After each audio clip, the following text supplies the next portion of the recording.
dan umat Islam masih dalam keadaan miskin. Islam merubah jiwa manusia dengan keteladanan Nabi dari sifat kafir, penentang, menjadi jiwa yang tunduk pada keinginan Tuhan. Islam membangun dunia baru, menghancurkan sistem riba bunga bank yang penuh ketamakan, keserakahan, digantikan dengan nilai berkorban harta, lambang Rahman dan Rahim Allah Subhanahu wa Ta'ala. Manisnya buah simalakama Majelis Ulama Indonesia. Hanya di Indonesia, 2 ketua MUI, tokoh utama Muhammadiyah dan NU mengubur mitos terbesar dalam Islam. Sama pendapatnya dengan Ahmadiyah. Hamka, ketua MUI, tokoh utama Muhammadiyah dalam tafsir Al-Azhar ketiga, menyatakan Isa sudah wafat. Mengubur mitos tentang hidupnya Nabi Isa di langit. Paham Isa di langit adalah paham Nasrani.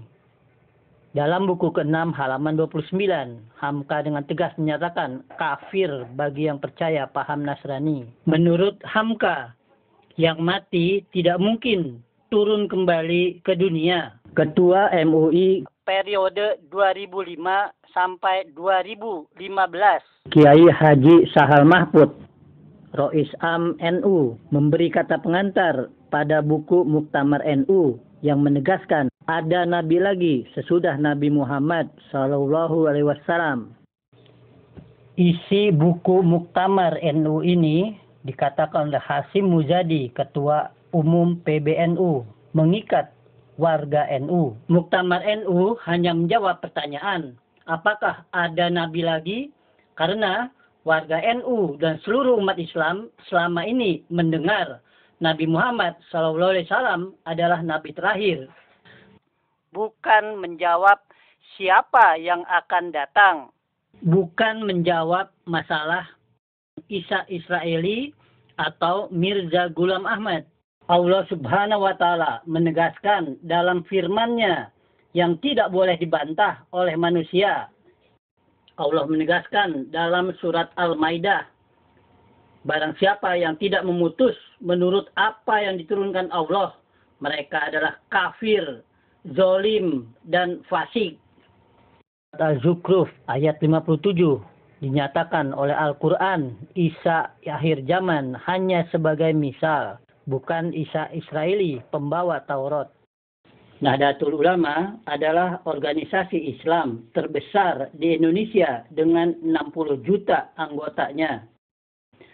Dalam Muktamar NU 1928 ditegaskan bahwa Isa akhir zaman, berpangkat Nabi, Rasul yang beragama Islam. Inilah isi Muktamar tersebut yang dicetak dalam buku Solusi Hukum Islam, edisi rekomendasi Pengurus Besar NU. Ketua MUI periode 2005 sampai 2015. Kiai Haji Sahal Mahfud, Rois Am NU, memberi kata pengantar pada buku Muktamar NU yang menegaskan ada nabi lagi sesudah Nabi Muhammad Shallallahu Alaihi Wasallam. NU sebagai pewaris nabi membongkar mitos terbesar. Tak ada nabi lagi yang membuat umat Islam terpecah belah, ringkih, miskin, dijajah oleh Dajjal. Kata Hataman Nabiin dalam surat Al-Ahzab 40 ditegaskan bukan nabi terakhir, tetapi nabi terakhir pembawa syariah. Inilah teks dalam buku NU. Arti Hataman Nabiin tidak bertentangan dengan hadis turunnya Isa di akhir zaman karena tidak menghapus ajaran Nabi besar Muhammad SAW, tetapi justru akan melaksanakan dan mengamalkannya. Penjelasan surat Al-Ahzab 40 tentang Hataman Nabiin menghancurkan mitos tak ada nabi lagi. Dengan penjelasan itu, siapapun berhak mengaku sebagai nabi dengan resikonya dibunuh jutaan malaikat. Beranikah Anda mengaku sebagai nabi? Hadrat Mirza Ghulam Ahmad alaihissalam ribuan kali berani menyatakan dirinya nabi yang diangkat oleh malaikat Jibril. Apa tanda nabi Allah atau nabi palsu? Nabi Allah dijamin keselamatannya, dijaga, diawasi jutaan malaikat. Nabi Muhammad SAW tidak bisa dibunuh. Hazrat Mirza Ghulam Ahmad alaihissalam tidak bisa dibunuh. Nabi palsu dijamin mati terbunuh. Pembelaan Tuhan menegakkan keadilan untuk umat yang tertindas di era Nabi Muhammad SAW. Nabi Muhammad SAW dilindungi Tuhan dengan laba-laba dan burung yang membuat sarang di pintu gua. Muhammad, if you come out, we'll take you to Mecca alive. Nabi diutus oleh Tuhan sebagai pilar utama tegaknya lagi peradaban yang mengagungkan keadilan Tuhan.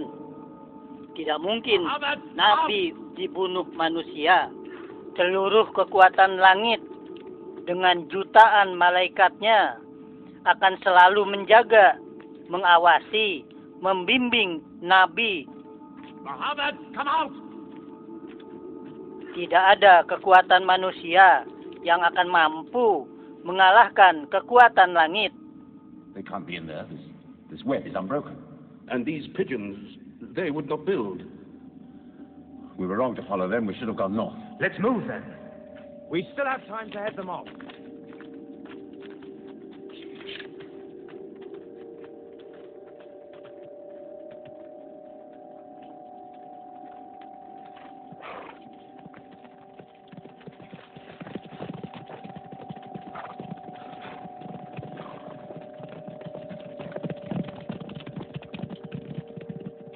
A few threads of a spider's web were all that was then between Muhammad and murder. But he was a man not to be killed. The Bedouin guide led him and his companion Abu Bakr in their escape through untracked spaces of the desert and the heat of the June days. Pembelaan Tuhan menegakkan keadilan untuk umat yang tertindas di era Nabi Musa alaihissalam.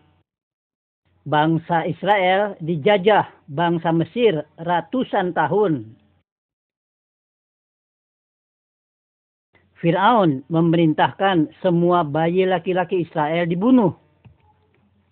Karena diramalkan ada seorang pemimpin dari bangsa Israel akan menundukkan Fir'aun.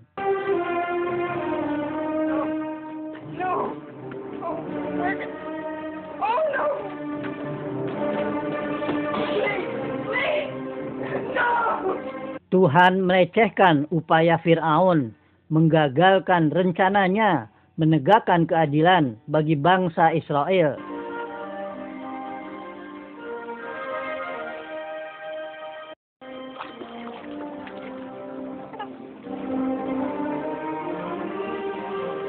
Tuhan menyuruh ibu Nabi Musa alaihissalam untuk melarungkan bayinya ke sungai.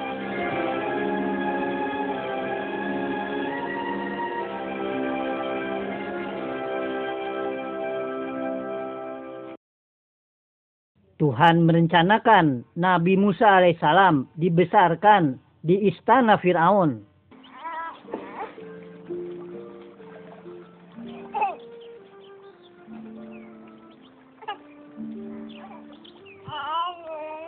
Istri Fir'aun membesarkan Musa di istana Fir'aun. You prayed for a basket? No. I prayed for a son. Your husband is in the house of the dead. And he has asked the Nile god to bring me this beautiful boy.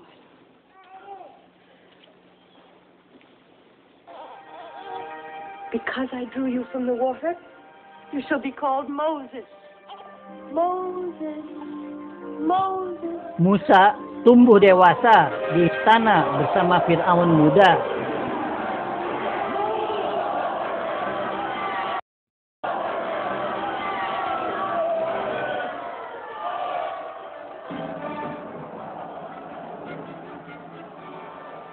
Son of the Pharaoh's sister, beloved of the Nile and the host.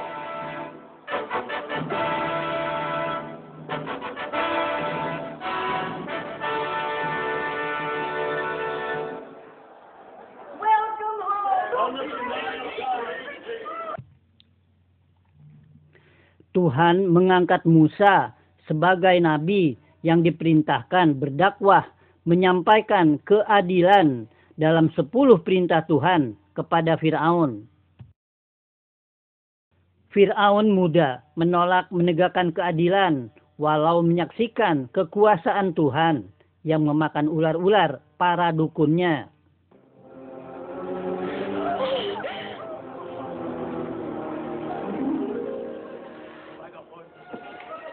Mother! Mother! He turned his staff into a cobra.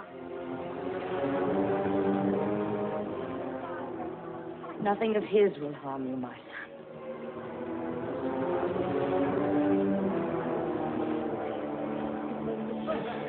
The power.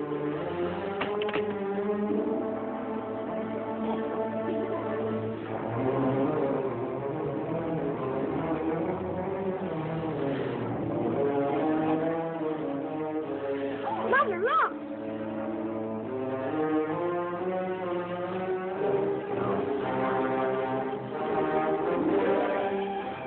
Tanis, you see? Oh, that serpent swallowed up the others.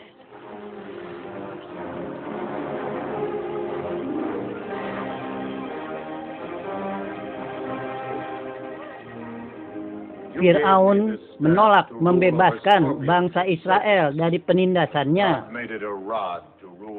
Walau beberapa tanda kekuasaan Tuhan diperlihatkan kepadanya.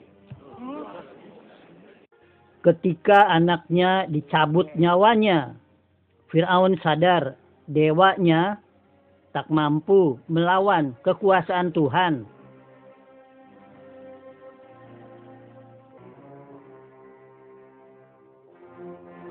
Fir'aun menuntut dewanya menghidupkan anaknya kembali.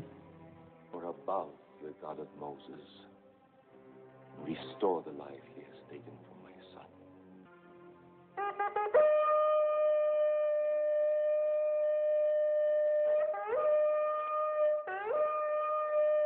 Nabi Musa alaihissalam memproklamasikan kebebasan bangsa Israel dan mulai hijrah meninggalkan Mesir.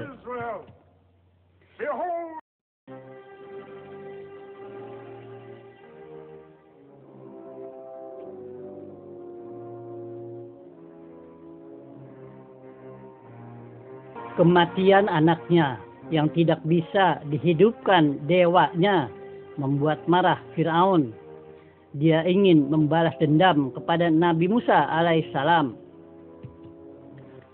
Hijrah umat tauhid terhambat laut, sementara tentara Fir'aun yang ganas mengejar mereka.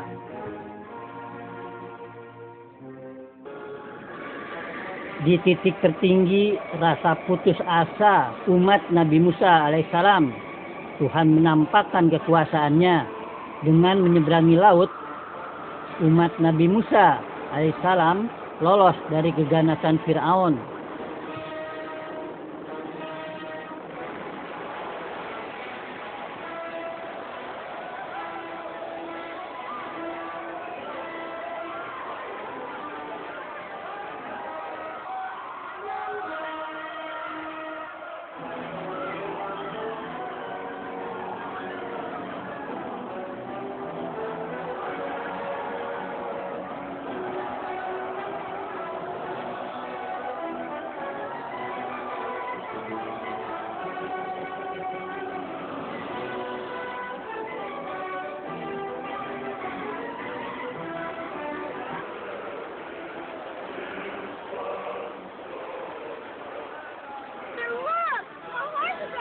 Chariot. Ah! Run! Run! Run!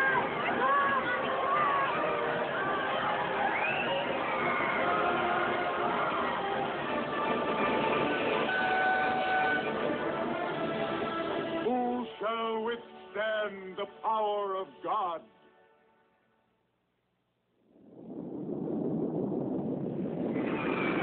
Pada titik tertinggi rasa takabur Fir'aun, Tuhan menampakkan kekuasaannya, sementara Fir'aun lenyap di telan laut.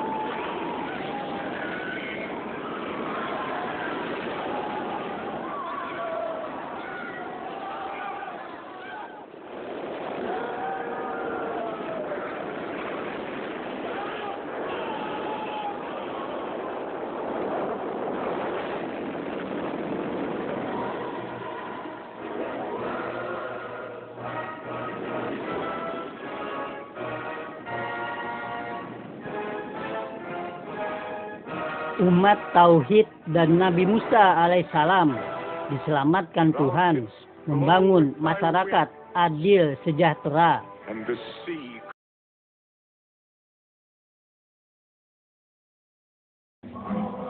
Seluruh kekuatan musyrik Mekah hancur menghadapi Nabi yang didukung kekuatan Tuhan. Mekah tunduk, misi Nabi menegakkan keadilan Tuhan, mensejahterakan seluruh umat manusia tegak lagi.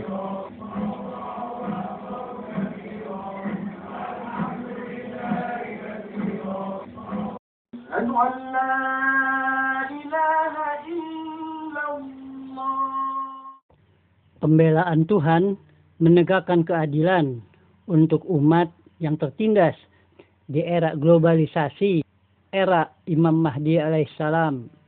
Islam menjawab tantangan era globalisasi. Inilah goal utama dari misi Imam Mahdi di era globalisasi, melenyapkan kemiskinan dunia. Isa akhir zaman menurut Al-Quran datang di abad ke-14 Hijriah. Isa akhir zaman menusukkan tombaknya ke dada Dajjal, yaitu sistem riba bunga bank dengan sistem pengorbanan harta, infak setiap bulan, dan wakaf sepertiga harta.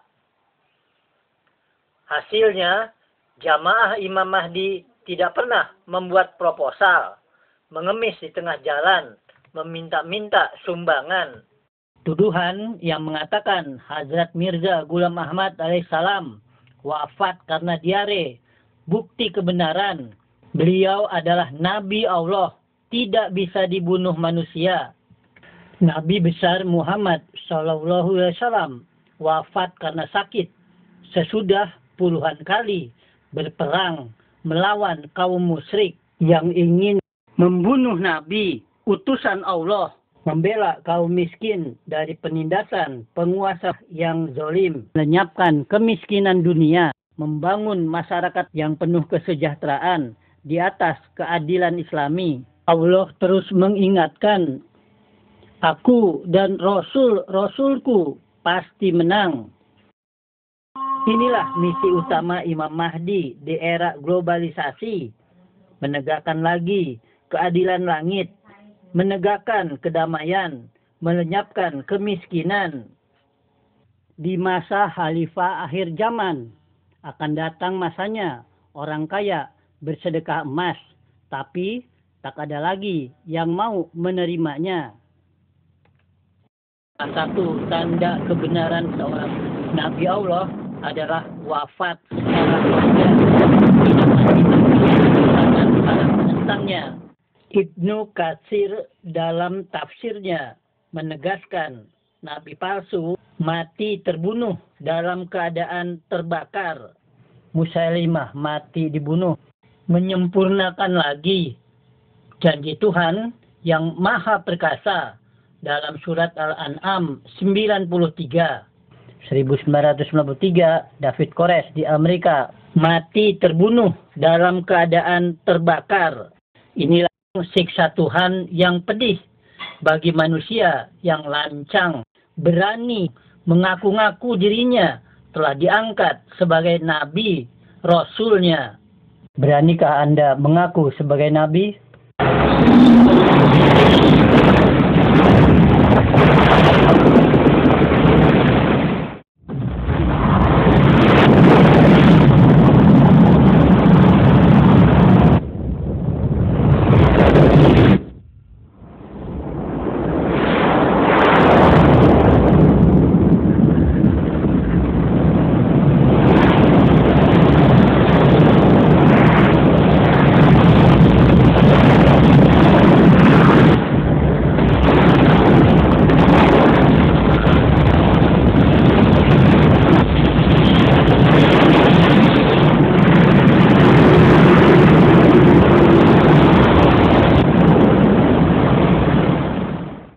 sudah mengucapkan syahadat disaksikan oleh Rasul Allah, Anda akan mendapat ilmu yang diturunkan langsung oleh Allah Subhanahu wa Ta'ala dan diperagakan oleh Nabi. Bagaimana berbudi pekerti yang diridhoi Allah Subhanahu wa Ta'ala agar mendapat karunia-Nya, kunci surga. 10 syarat beat: menjauhi syirik, menghindari dusta, zina, sholat 5 waktu, tahajud, tidak menyusahkan orang lain, tetap setia kepada Allah. Tujuan beat: meningkatkan iman dan amal saleh sesuai Al-Quran. Di mana bisa beat? Seharusnya ke hadapan Nabi atau khalifahnya. Kini dipermudah, sesudah paham, cukup tanda tangan di lembar beat. Selanjutnya, hak dan kewajiban menjadi mukmin di tangan Anda. Era globalisasi di abad ke-20 ini merupakan masa akhir zaman yang disabdakan Rasulullah SAW 15 abad lalu. Karena ratusan tanda-tanda kedatangan Imam Mahdi telah sempurna. Banyaknya penyanyi wanita, musik di mana-mana, banyaknya peperangan dan pembunuhan. Masjid mewah dibangun, wanita ikut berdagang, wanita berpakaian tapi telanjang. Dajjal muncul menguasai dunia. Indonesia dijajah Dajjal 350 tahun. Dunia dilipat menjadi kecil dengan teknologi, satelit, internet, radio. Wajah dirubah dengan operasi plastik, hidung, dagu, sampai mengganti warna kulit dari hitam menjadi putih. Inilah Michael Jackson, penyanyi tingkat dunia berkulit hitam, berubah menjadi putih. Inilah bukti nyata, era globalisasi adalah era akhir zaman. Saatnya Imam Mahdi menegakkan Islam, menegakkan kedamaian, penuh toleransi. 400 juta orang di 178 negara sudah hadir di jamaah Imam Mahdi ini. Kini saatnya Anda ikut serta menghapus kemiskinan dunia. Inilah makna sejati dari kata ahli sunnah wal jamaah. Tidak ragu melaksanakan sunnah Rasulullah SAW. Selalu berjamaah di bawah pimpinan Imam Mahdi. Bersatu menundukkan Dajjal, melenyapkan kemiskinan dunia. Memahami makna kata asyhadu sebagai pengantar untuk resmi menjadi umat pilihan yang menegakkan lagi keadilan, kesejahteraan tanpa kemiskinan. Kita bisa melihat permisalan yang paling mudah dengan melihat bus Transjakarta atau dikenal dengan busway, moda transportasi unggulan dari Gubernur Jakarta yang disiapkan bagi warga Jakarta yang ingin memilih sampai ke tempat tujuannya dengan cepat, aman, nyaman, dan sangat murah, terbebas dari kemacetan. Penumpang yang ingin menggunakan bis istimewa ini sejak awal sudah ditanamkan kedisiplinan, tunduk pada aturan yang telah ditetapkan. Penumpang harus antri membeli karcis, dicek oleh petugas, lalu masuk ke jalur khusus, mengantri dengan tertib, masuk ke dalam bis, diatur, diawasi demi ketertiban dan kelancaran. Di dalam bus istimewa ini, seluruh penumpang menikmati fasilitas prima, dilengkapi dengan penyejuk udara, dengan tiket yang cukup murah, 3.500. Anda bisa menikmati jalur khusus yang disiapkan gubernur, sehingga bis unggulan ini dapat melaju tanpa hambatan di tengah kemacetan jutaan mobil yang memadati Jakarta.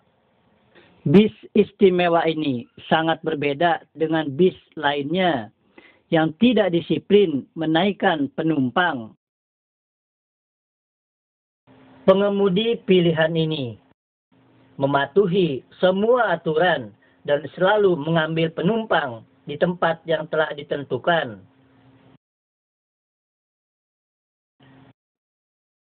Pengemudi pilihan ini tidak akan pernah meninggalkan jalur yang telah disediakan karena diawasi sepenuhnya oleh para petugas pengaman.